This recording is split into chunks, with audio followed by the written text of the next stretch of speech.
Greetings and salutations, everybody. My name is MiAh the King, and today we're looking at a game that just came out on Steam yesterday called Yes, Your Grace.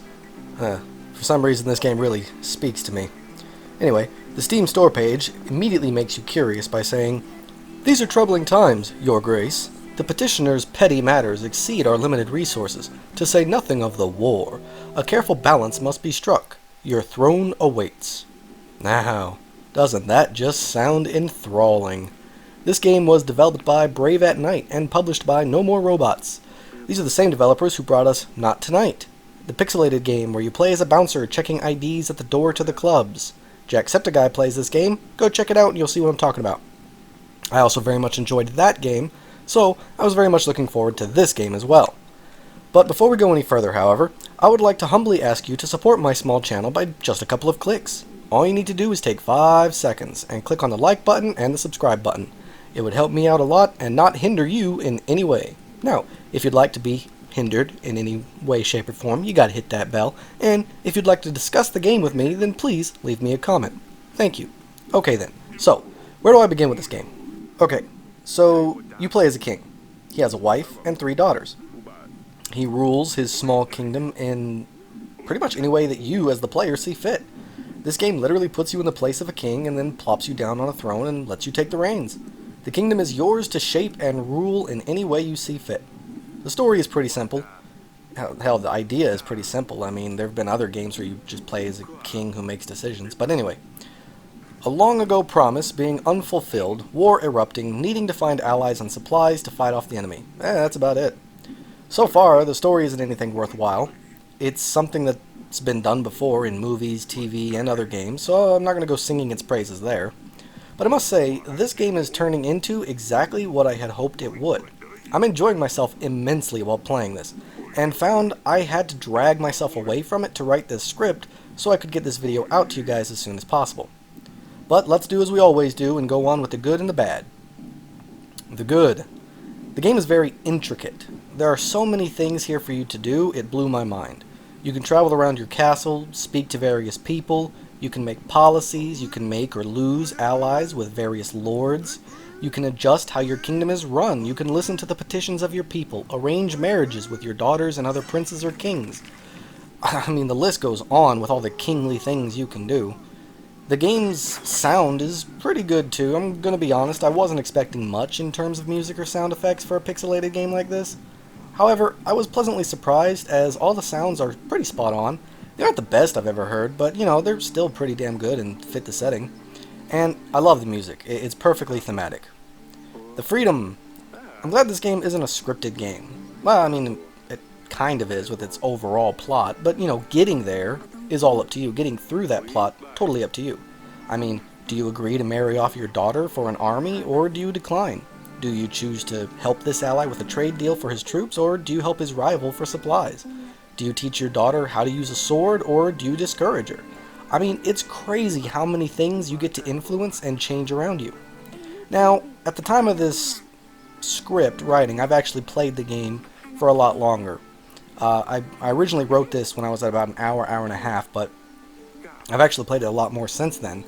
So, you know, when I wrote this, I hadn't played it for very long, and I intended to, which I did, but if this game is anything like Not Tonight, then it's going to be a nice long game, over 4 hours I hope. If not, I'll be slightly irritated. And, you know, after playing it for most of the day, it's going on over 4 hours. Like, let me check right now to see how long I've played this game. Yeah, I've played this game for exactly 4 hours. Sorry, that wasn't part of the script, but I just wanted to do that real quick. Yeah, I've played this game for exactly 4 hours, and I'm not even close to finishing it yet, so that's a good sign. That part of my script is kind of ruined, but you know what, whatever. We'll push on. And last but not least, the atmosphere this game seems to help immerse you into. I mean, you can feel the emotions behind everything happening. With the excellent writing and even the gibberish speak, the inflection of emotion in that gibberish speak is pretty good, surprisingly. But now let's go to the bad stuff. And the only bad thing I can think of is that this game might not be for some people. It's not fast-paced, it's not adventurous, it's not very action-y, and there's very little comedy. I mean, you know what I mean? It's a game where you just sit and enjoy the pace it sets for itself. You know, you just kind of go along for the ride, making a plethora of decisions along the way. Don't try to rush it. Sit and enjoy and immerse yourself, because otherwise you might find it, it's boring and not for you. You got to really put yourself in this king's shoes. You got to really, commit to immersing yourself in this game for it to be any fun. And I know that there are some people that are just looking for a casual game, a game they can just mess around with, or something that's fast-paced. And I get it, that's fine. But, if you're looking for something a little more deep, this is what you want. I've been getting a lot of flack lately for my first impressions review of The Longing. And that game was an atmospheric, kind of sit and wait patiently kind of game. And I think that this game definitely deserves attention more than that game.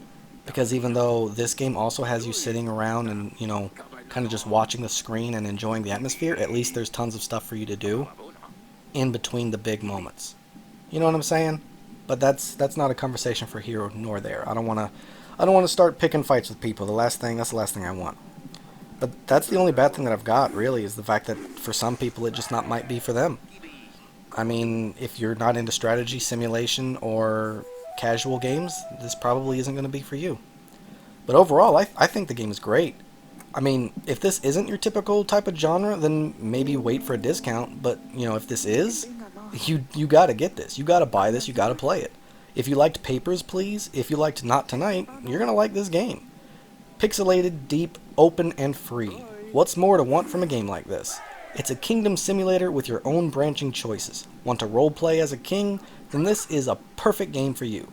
I mean, I personally already am a king. I mean, it's in my name, and I can tell you, this is almost exactly what it's like to be a king. If you were curious about this game, buy it and play it. If you liked Papers, Please, or Not Tonight, buy it and play it. If you're interested, then you probably didn't even need this, but let me calm your fears and tell you that this game won't disappoint you. It is not a waste of money. And if you're looking for a game to branch out into these kind of games, then also buy this one and check it out. It is another great game by those creative, innovative developers named Brave at Night. So I think I've said enough. Go check it out. Go take a look. Go support these developers.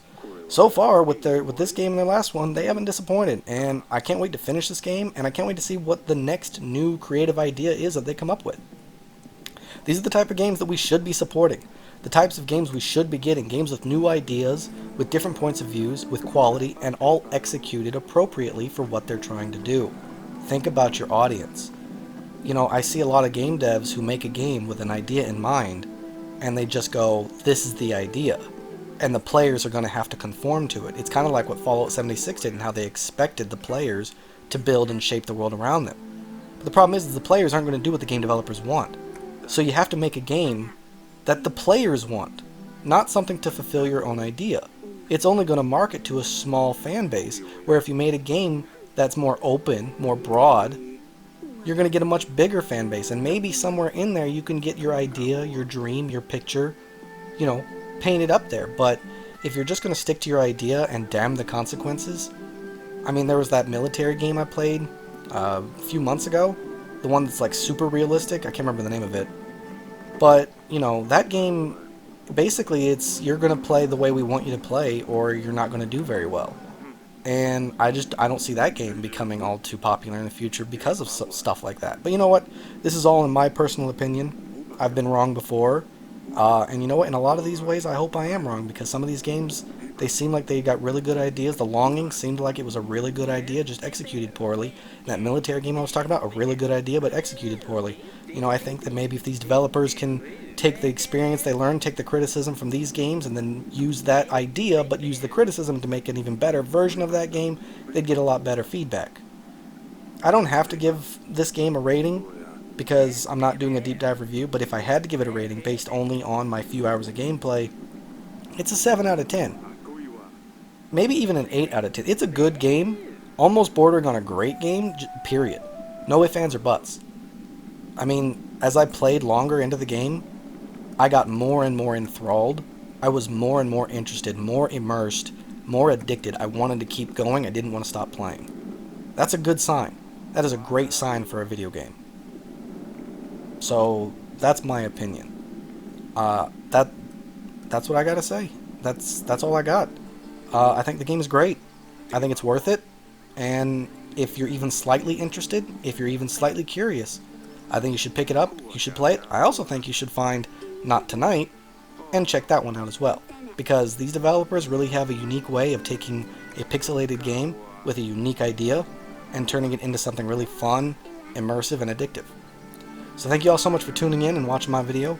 I hope I managed to help some of you spend your money more wisely. For the others, I hope I helped entertain you, and I hope to see all of you again on my next adventure. So until then, I bid you all farewell.